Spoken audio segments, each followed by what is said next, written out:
ассалому алайкум бинандаҳои арҷманд. барномаи навбатӣ дар суҳбати соҳибдилон меҳмони хонаҳои шумост. дар суҳбати мо як нафар соҳибдиле ки дар барномаҳои қаблии мо иштирок варзида буданд, як нафари ориф, як нафари суханшинос, адабиётдон, дӯсти арҷманди мо мақсуди ориф меҳмони барномаи мо ҳастанд. хуш омадед мегӯям. ва ростӣ ман бисёр хушнуд ҳастам ки ана ҳамон силсила асарҳо ишон бо номи гарди домон ки аллакай ҷилди ҳафтуми он ба дасти хонандагон расид ва фикр мекунам гузинии он, яъне варианти электронии он дар сомонаи бозёфтҳо ва ҳамчунин плей маркет ҷой дода шудааст ва бисёр мувофиқ аст ки масалан мо шумо тавонистем ки тариқи смартфони худ аз плей маркет онро боргирӣ намоем барои телефонҳо ва ҳамешагӣ зери дасти мо он китоб доимӣ ҳамроҳи мо шумо аст. ман бори дигар шуморо ба барнома хуш омадед мегӯям. ва ман ростӣ вақте ҷилди панҷуми гарди домонро барақ задам, ҳамонҷо бо чанд абёте вохӯрдам ва гуфтам ки масалан ки хуб мешуд ана ҳамин маъниҳоро барои бинандаҳои азизи мо низ тафсир карда бошем. воқеан ҳам маъниҳои бисёр баланд аз устодони назми шеъри тоҷику форс, аз ҳофизи лисонулғайб, аз саъдии бузургвор, аз ҳазрати мавлои балхӣ ки ман мехостам дар оғоз байти аввалро барои шумо ироа карда бошам. на ҳар бозу ки дар вай қуввате ҳаст, ба мардии оҷизонро бишканад даст. заифонро макун бар дил газандре, заифонро макун бар дил газанде ки дармонӣ ба ҷаври зӯрманде, мегӯяд саъдии бузургвор. дар назари аввал ин ҳамон дар мавриди оне ки забардаст ҳастӣ ва зердастони худро озор медиҳӣ. бале ҳаргиз гумон накун ки аз ту дигар тавонмандтаре нест. ва дар назари аввал мо чунин тафсир мекунем, аммо паи ин боз маъниҳои дигаре ҳаст ки шумо дар он китоб бисёр муфассал онҷо шарҳ додед. ман хоҳиш мекардам бобати айни ҳамин ду байт андешаи худатон ироа мекардед. марҳамат. ташаккур илонҷон. вақте ки мо дар пайи тавзеҳ ва ташриҳи абёти бузургон кӯчидем, аз саъдӣ гирифта на танҳо ғазалҳои оншонро, балки аксарияти ҳамин тафсирҳо аз гулистони саъдӣ широзӣ ки худ шайх маслиҳатдин саъдӣ широзӣ як унвони аҷоиби динӣ дошт ки ишора ба соҳиби илм будани ҳазратро нишон медод. аз ҳамон китобҳо бархӯрд кардем. ҳамон китобҳо гирифта истода бисёртар мисро дар чӣ тавре ки бинандагон медонанд, ман боварӣ комил дорам, хонданд, медонанд китобҳои саъдӣ широзӣ хоҳ гулистон бошад, хоҳ бӯстонаш аз бахшҳо иборат аст ки маҳз ба як тоифаи муайян ва мушаххаси ҷомеа равон карда шудааст. ин мисроҳое ки шумо ҳозир қироат кардед бахшида ба тавсия ва тавсиянома ба подшоҳон аст аслан. яъне шумо дуруст қайд кардед ки аввал мақсади ниҳоӣ ин ҳамин буд ки дар бораи забардасту ва зердаст, забардаст он шахсе ки боло меистад, зердаст он шахсе ки зери дастони эшон кор мекунад, итоати ӯ аст. яъне тавсия ба ҳокимон аст. лекин аҷоиботи мисраҳои бузургон дар он аст ки сарфи назар аз он ки мисраҳошон ба як тоифаи муайян муроҷиат карда шудааст, онҳо дар симои онҳо баъзе омилҳои ва васоид ва умуман муносибат асбоби муносибатро нисбат ба дигарҳо ҳам дурусту мақбул донистанд. яъне инро боз дигархелтар ҳам фаҳмида мумкин ки имрӯз ту мисолан барои дуруст фаҳмиди он ду аслан чӣ вожа истилоҳи асосии оҷизон, яъне он шахсоне ки имрӯз дармонда ҳастанд, дастнигар ҳастанд, нотавон ҳастанд, алан ба тавсия карда истодааст, гуфта истодааст, таъкид карда истодааст ки гап صرف نظر از اون که بازوی زور داری، یعنی پرقوت هستی، بازوی زور داشتنی قوت، تو باید که با زیر دستان خود، یعنی که از طایفه عاجزان باشن، درماندگان باشند، زوری مکن. و واژه دیگر یک ظرف معینی دارد نسبت کلمه زورمند. زورمند یعنی اگر عرفیت ما گیرند یک چیز عجایب دارد، میگفتن که هر یک زوری را زوری هست. زور به زور است. زور به زور است میگن. هیچ کس نباید در فکر آن باشد که من زور و من زورترین. این خیلی نیست. اگر گرد و اطراف به نگاه کنید، اگر هر یک زور به هر یک زورمند به یک زورمند دیگری است. یعنی نباید کس خاطی فهمد. چون که با طول زمان وقتی که مثال عادی خداوند در قرآن هم میگوید، اشاره کرده میگوید که با من میگوید عمر میدیم، مثل سوره یاسین آیتش هست میگوید من عمر میدیم، ولیکن با دادن عمری طولانی من به تو باز نقص هم میدم. ناقصی نه، نقص میگه یا نقص حرفی که نوشته میشد، یعنی بی‌توانایی از قوت فرآمدن، فرتوتی، پیری میتیم گفته میشد. خواهی 100 سال من تو عمر میدم، لیکن با این هم با تو همون ناتوانی سکین با برگشته میبیاد. یعنی آن زورمندی که تا این روز داری، یعنی در جوانی، در یک ایام چیه جوانی لاکازو، این سکین همش از دست میرن. این بازوها از آن مشکا خالی میشن و خواهی نخواهی روزی میشد که با زورمند ملاقات خواهی کرد. انا اونجا و بعضان تو میتوانی یک اون چیز گفتن، یعنی آخری کار همین که هزار زور هم باشی، زور به زور هست و بولی و زور با زورمندترین است. خداوند است. اینا یک چیز دیگرش هم هست که مثال در اساس همین چیا مصرع ها شیخ مصلح الدین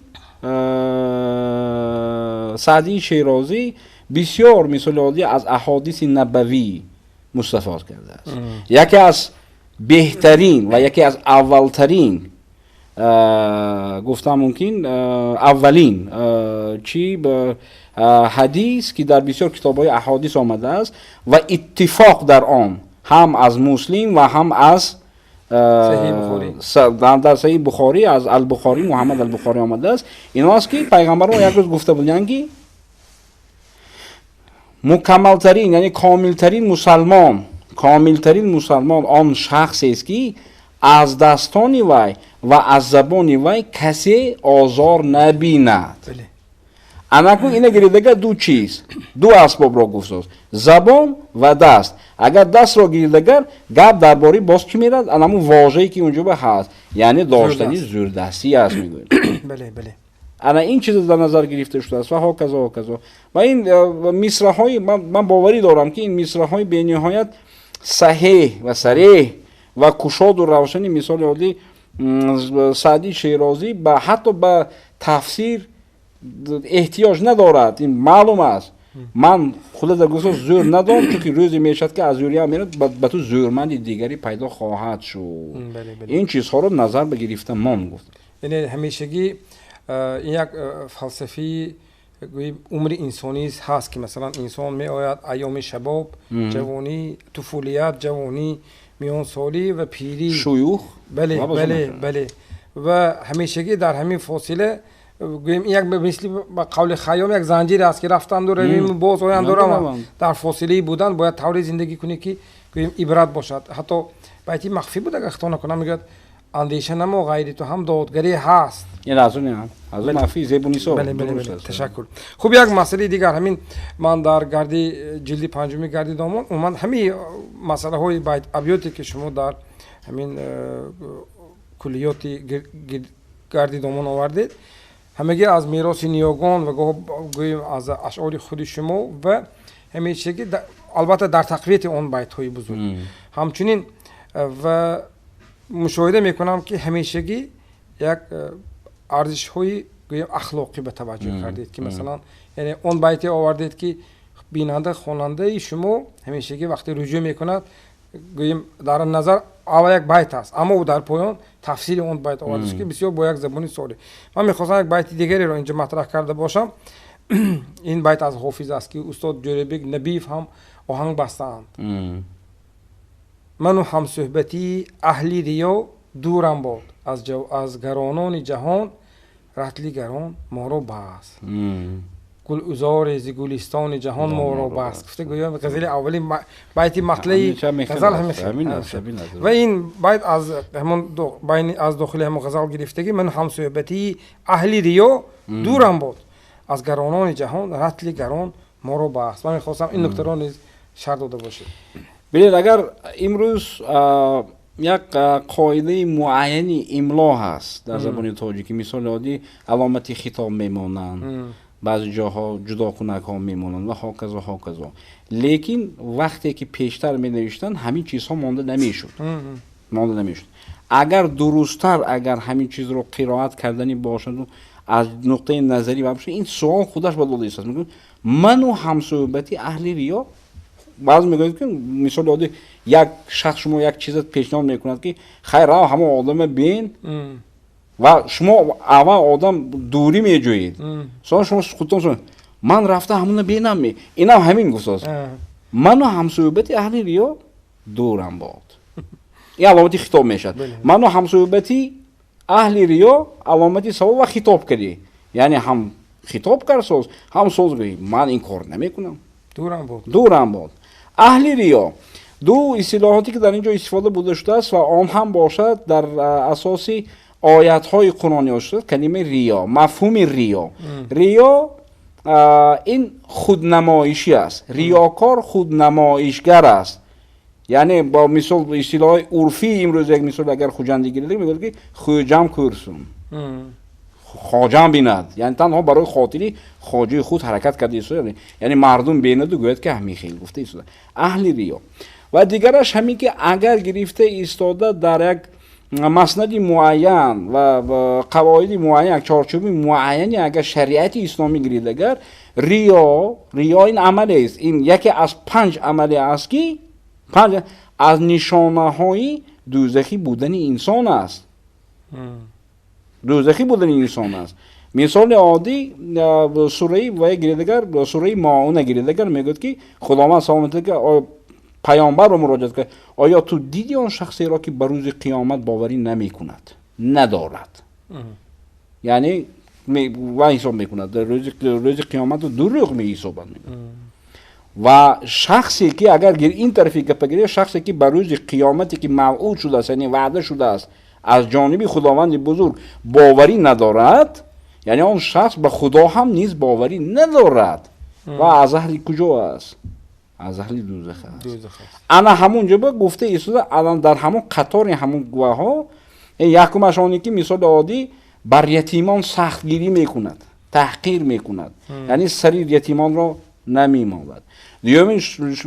دویمین شخص آن شخصی که مثال عادی از دادن طعام به مسکین و بیچارگان نه تنها خود دست میکشد بلکه تبلیغ میکند که دیگرها هم همین کارا نکنند. ولا تحضون علی طعام المسکین. الان بعد از اون رفته ایستاده سیوم شخصی که مثال عادی از قطار آن شخص از زمره آن شخصانی که برای قیامت باوری ندارند، آن شخصی که ریاکار است. و یک چیزی عجایباتی همین تفسیر همین آیات در این است که امام جان خداوند تاکید رو محض به مسلمانان میکند، مسلمین میگوید، یعنی نمازگزاران. اما نمازگزاران تنها در شریعت اسلامی است، در اسلام است. فویل للمصلین، یعنی وای بر احوال چنین نمازگزارانی که از نماز خواندگی خود بیخبرند، یعنی از مقصد نهایی نماز گذاشتن بیخبرند.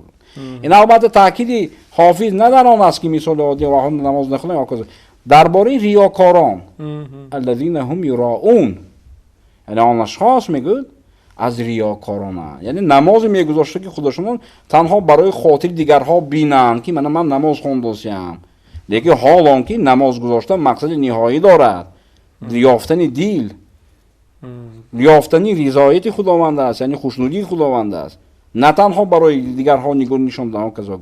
الان همون گفته است که منو میگه هم صحبتی، یعنی هم صحبت شدن با اهل ریا، آن شخصانی که مثلا تنها برای خاطر خودنمایشی کار میکنند، دورم باد.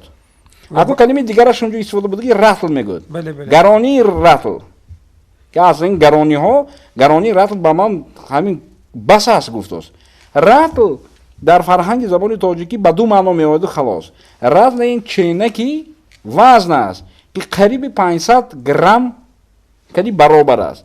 Ва дуюм мазмуни ҳамин калимаи ратл ин мазмуни вай ки омадагӣ тариқат, азоби тариқату роҳ. барои паймудани роҳ аз як ҷо ба ҷои дигар одам азоб мекашад. ҳамтунӣ? ана ҳамона гуфта Исос ки он чи ки ман мисол ба дунё омадам ва ҳамин қадар азоб кашида истода роҳи васлро бо ту мекобам, ҳамин ратл барои ман гарониаш, яъни вазнини ҳамин чиз барои ман кифоя аст. Ман пас боз чи аҳли риё ки бояд ки ҳам суҳбат кунам.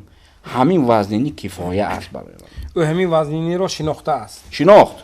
вай шинохта Исос гуфта Исос аст ки вай ин барои ман ҳамин кифоя ки ман медонам худоро медонам дар куҷо будагиша, ман ҳамон роҳро вай кардам, пайгирӣ кардам, рафта Исулам медонам. ӯ василаи расиданро ёфтааст. Медонатам вазнини васлро медонад, ан гуфт ки ҳамин аст барои ман кифоя аст. Ин дигар корҳо мегӯяд чӣ дар комам. Бале. Хуб ҳосили байт ки масалан яъне ҳосили байт аз ин гуфтаҳои шоир пеш аз ҳама мехостам дар як ду ҷумла мегуфтед ки масалан ману ҳамсӯҳбатии аҳли риё дурам бод аз гаронони ҷаҳон, ратли гарон моро бас. яъне бевосита ишора ба оне ки ҳар як инсон ба худ мувофиқ вазифаҳо дорад, вазифаи инсонӣ, вазифаҳои бандагӣ дорад. ана ҳамин кифоя аст, ҳамина кунӣ гуфта Исус аст.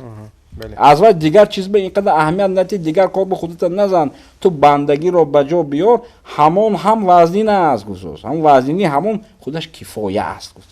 бале, ташаккури зиёд. Ташаккур ва идомаи мантиқи ана ҳамин байт ки дар байти 8 омадааст. бинишин бар лаби ҷӯю гузари умр бубин. ки ин ишора зи ҷаҳони гузарон моро бас. ана ҳамин агар дигар кор надошта бошӣ, лаби ҷӯй ба рафта оби гузарон, оби оқар мегӯям, ҷорӣ шуда, ҷори оби рафта истода нигаҳ кун, мебинӣ ки ҳамин об чӣ қадар хасу хошок, чӣ қадар чизҳои нолозима, мин ҷумла аз ҷумла анаму риё, ин ҳама чизҳо гирифта мебаро, об ахира худаш соф мемонад. адам бин ки мегӯяд ки ин дунё, ин зиндагони ҳамаи покиву нопокиҳоро гирифта мебарад мегӯяд. умри мо як ҳадду канор дорад илҳомҷон. ҳамин ишора ба яке аз оятҳои қуронӣ дар сураи ба фикри хато мекунад дар сураи моид мегӯяд ки яҷри ило аҷалун мусамма. калимаи аҷал алиф ки навишта шудагар вақт. мо мисоли оддӣ фаҳмӣ чи худо мо аҷал ҳамчун мурда мегирем. мурда не, аҷале ки алиф ки навиштан вақт аст. аҷала кардан мегӯянд ку? Не. ва айн кади навишта мешуд ки аҷала кардан ва саросима шудан ва шитоб аст. гумон кардам ки бо вақти вобаста аст ку. яъне шитоб кардан, яъне вақтро гузаштан. умуман ҳам ту гирифтан, лекин ду калимаи алоҳидӣ вай мешад. аҷале ки алиф ки навишта мешад ин вақт аст. мо вақте ки аҷал мегӯем, мо ҳамин гӯё ки омадани чи малакул мавтро, яъне ҳазрати азроилро мегӯем. ҳоло ин хеле мурдан не вай. анамуна худованд таъкид карда ҳамун дар ояташ мегӯяд ки ҳама чиз то як вақти муайян мусаммо. яъне ино аҷалун мусаммо.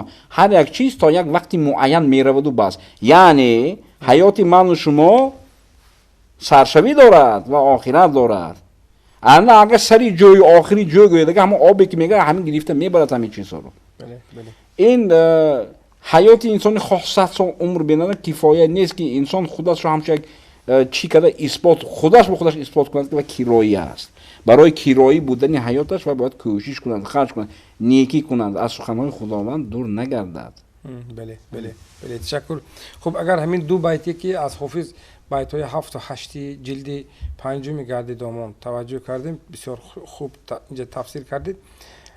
моҳияти ҳамин байтҳо нигоҳ кунем, воқеан дар меҳвар инсон истодааст ва муносибати инсон ба дигар он равандҳо, ҳодисаи воқеаҳо, он гӯем тағйиротҳое ки дар зиндагиаш мебинад, муносибати инсоно гӯем муайян кардааст ки ту чӣ гуна муносибат мекунӣ ба ҳанамон, гӯем он чизе ки туро иҳота кардааст. ҳатто бинишин бар лаби ҷӯю гузари умр бубин ки ин ишора зи ҷаҳони гузарон моро бас. ту агар воқеан соҳиби фазл бошӣ, фаҳм бошӣ, дарк мекунӣ ки масалан бисёр хуб аст ки масалан ин об гӯем дар баробари хасу хосок доштан зераш гавҳар низ дорад. албатта гавҳару чизҳои сангҳои вазнин мисли об намебарад мегӯям. агар вай бошад, лекин гап дар бораи ҷорӣ будани обу маҳорати бурдани об нопокиҳоро дар назар бигиред. Чи мисоли оддӣ ин ҳаёти инсон аст. мисоли оддӣ мо чӣ хел ҳаёт мебинем. ин ҳар чизи дигар аст. нисбати меҳварӣ ки шумо гуфтед, хато накунам бедил навишта буд ки ту ҳастиву ман ҳастаму ин роҳ ҳаст мегӯд. як секунҷае аст. мисоли оддӣ агар секунҷа як шакли агар математик геометриша гиред, агар секунҷаи росткунҷа мешавад. худо ҳасту ту ҳастиву роҳ ҳаст. анакунӣ бинед ки роҳ ду хел мешавад. роҳ он тушба ҳаст, роҳ ин росткунҷагиш ки ҳаст. кадом роҳ буданаш вайне анами оят ҳам мисоли оддӣ агар бедилша гирифта истода нисбати ҳамон вай гиред, агар рафта расидан ба худованд ҳамун сураи баладам ҳамин орада мегӯяд. мо мегӯяд ҳамин ба ту мегӯяд як ду наҷда, яъне ду кӯҳро нишон додем, ду роҳро нишон додем. роҳи некӣ ҳаст, роҳи бадӣ ҳаст. интихобу ихтиёри ту ҳаст мегӯяд. ту худат интихоб кунӣ. инсон ба интихоб кардани кадом роҳ ки ва метавон рафтан худованд ба дасти инсон додааст. баъзеҳо мегӯянд ки тақдири ман ҳамин будасу ман айби ман сарам ба меқа чиз мебиёд, ман ин кора кардам, гуноҳ карда истода мегӯяд айби ман худо ба ҷои ту омада гуноҳ карда бурафт меқӣ. худованд гуфт агар ҳамин кора кунӣ, агар ақл дода гирад ки ой бародар, агар ту ҳамин кора кунӣ, бандам ту ҳамин кора кунӣ, агар ин гуноҳ аст, охири вой ина гуфт бо фариштаош мегӯяд ки охир мегӯяд, мефаҳмад, ақл мекунад. ҳатто диду дониста ақл карда истода роҳи нодур, боз ҳам роҳи нодуруста худат интихоб мекунӣ, роҳ каҷ мекунӣ, деворро каҷ мекунӣ, мегӯяд ки усто бало. Ки бало охир? Кадом усто? устои девори худат неми? ташаккур. бисёр хуб инҷа ишора шуд. ва дар байти 16 дар мавриди як байти талмеҳ омадааст. баҳри гирья омад одам бар замин, то бувад гирьёну нолону ҳазин. одам аз фирдавсу аз болои ҳафт, пои мочон аз барои узр рафт. маслави маънавии мавлоно муҳаммад ҷолалдин балхи аст. ҳамин хел муроди шоир аз ин гуфтаҳо: баҳри гирья омад одам бар замин, то бувад гирьёну нолону ҳазин. одам аз фирдавс аз болои ҳафт, одам аз фирдавсу аз болои ҳафт, пои мочон аз барои узр рафт. медонед ҳамаи ҳамин бузургон асоси ҳамаи навиштаҳои худро аз албатта ин як манбаи худ сармояҳои ҳамин гуфтаҳо боз ҳам боша қуръони карим аст. агар ба қиссаи одам алайҳи салом гиред, агар вақте ки муқаррар мешавад дар рӯи замин, муқаррар мешавад, одам алайҳи саломро як тараф мемонад, моҳаммад дигар тараф мемонад. сони баъд аз ҳамун як вақти муайян, баъд аз гузашти чандин садҳо солҳо, онҳо вом мехӯранд. вом мехӯранд. як ояти аҷоиб аст: фаталаққо адаму мин роббиҳи калиматин фатаба алайҳ мегӯяд. бақара, сураи бақара. дуруст аст, дуруст. ана ҳамунҷо ҳамун фаталаққо яъне вохӯрдан гуфтаст. вохӯрдан он ду фаталаққо яъне одам алайҳи салом бо мо ҳаво. ана ҳамун вақте ки ядишонро мебинанд, ман дар кадом китоб хонда будам, худи ҳамин як тасвири филмҳои ҳунарӣ аз они ҳиндустон барин. дукас ду даста ба ҳам меқапанд. қапидан замона гирья мекунанд. гирья карда истода аз худованд мағфират мепурсанд, раҳм мепурсанд, тавба мекунанд ки мо ҳамин кора кардему имрӯз аз биҳишт ронда шудем. гуфта ҳаёти инсон дар рӯи замин ин ҳаёти ширин нест. ина бояд ҳама дарк кунад. баъзеҳо фикр мекунанд ки амана инҳо ҳаёташ нақс ку. як филми ҳунарӣ аз они вай буд, чи Бразилия, богатые тоже плачут. бойҳоя баъзеҳо мебинанд, мегӯянд ки ҳаётшон қандбой. куҷои ҳаёти ва қандбой? ту аз куҷо медонӣ ки вай бечора оё шаби хобаш мебурда бошад? вай ҳам оила дорад, вай ҳам проблема дорад, вай ҳам гирья мекунад ҳамунҷа. яъне як сураи дигар ҳаст, калимаи лубат. ҳамин истилоҳи арабӣ ҳаст, қуръонам дар ҳамин сура истифода шуда, кубат ва лубат. ҳамин калима سختی است. خداوند میگه که ما انسان رو در سختی آفریدیم، یعنی برای سختی آفریدیم. میگن این حیات این دنیا یک چیزی آمده ایستاده قند خورده رفتن نه، یک آزمایشگاه است. مزرعه آخرت. ها یک آزمایشگاه است. یعنی ما سنجیدنی هستیم که یعنی شما چیکار میکنید گفته ایستاده. الان با آن اشخاصی که در فکر خام به فکر من خامی که گویانه که زمین این حیاتی داده عطا نموده خداوند تنها برای خوش و خورسندی و هاکذا خطا میکنن. این قحط و دارد هاکذا. انکون وقتی که از فردوس، یعنی از فردوسی که از فردوسی که از بالای 7 است، 7 آسمان است بالا است، از همون پایلوچ و اصلا پایماچان گفته میگم، پایلوچ پای زده در نظر دارد. سنگ بزدگی و وقت خرب خستگی گرفتگی هم میگه پایهای خونونی لوچ هست میگه. پای خونشور. همونجا ایستاده زمین برای چی آمد؟ برای گیری و تضرع کردن، عذر پرسیدن. این تاکید، این یک نشانه از تقدیری آدم علیه السلام از روزی آفریده شدنش تا امروز و خدا میدونه تا کی دیگر. این نشون میده. این هم یک حکمت عجایب. یا منطقا فکر کنید و عجابتش این که مثلا میگیم که مثلا چون عضو پرسید خداوند بخشنده و قبول میکند. حتی از بهشت رانده شد و اومد عضو پرسید و گفت که مثلا حتی وقتی همون سوره بقره وقتی من امروز به شرافتی استقلالیت اینقدر امکانیت خوب ترجمه تاجیکی قرآن به دست مردم است. وقتی مثلا خداوند میگوید بر فرشته ها که من در روی زمین خلیفه رو می آفرم، یعنی جانشین. فرشته ها میگویند که یا بار خدایا ما با این قدر مثلا فروتنی صرفی کندگی نمیتوانیم تواتی بگوییم پرستش حمدی تو رو بجا آوریم.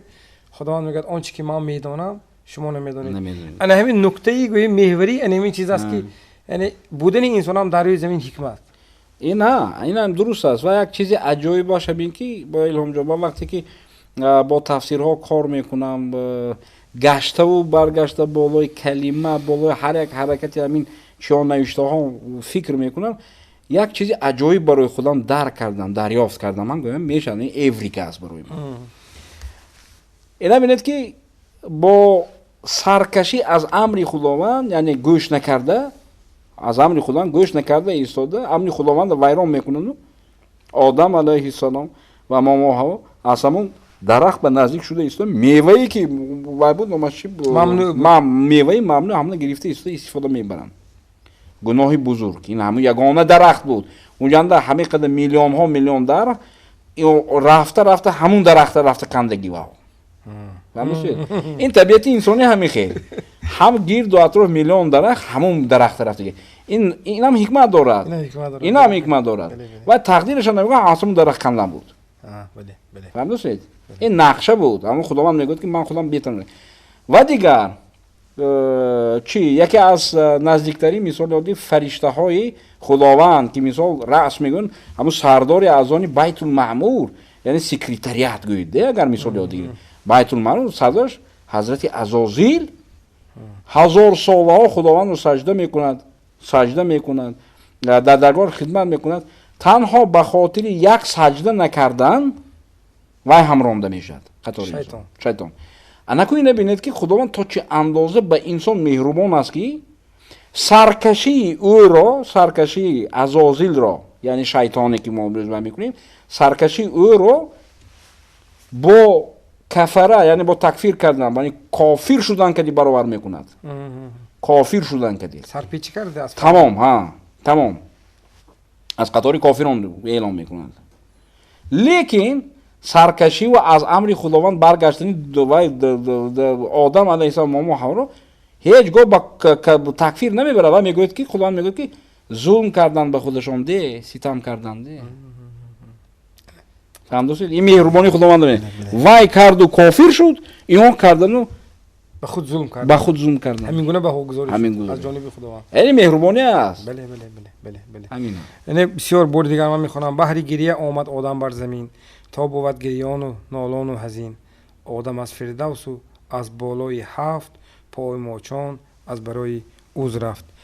و این حاصل صحبت امروزی ما. من فکر میکنم در برنامه نوبتی باز بیت های دیگری هست که ما در حضور ما دوستی عزیز و ادبیات شناس ما مقصود عارف که امروز واقعا برای ما شما از این دردانه های شعر فارسی، از دردانه های ادبیات گوهربار ما واقعا این بیت ها رو تفسیر دادن و فکر میکنم در برنامه نوبتی نیز ما شما از آن بهره ور خواهیم شد. برای اشتراکتان به شما سپاس میگویم. این برنامه در صحبتی صاحب دلان بود. خیر خانتان آباد باشد.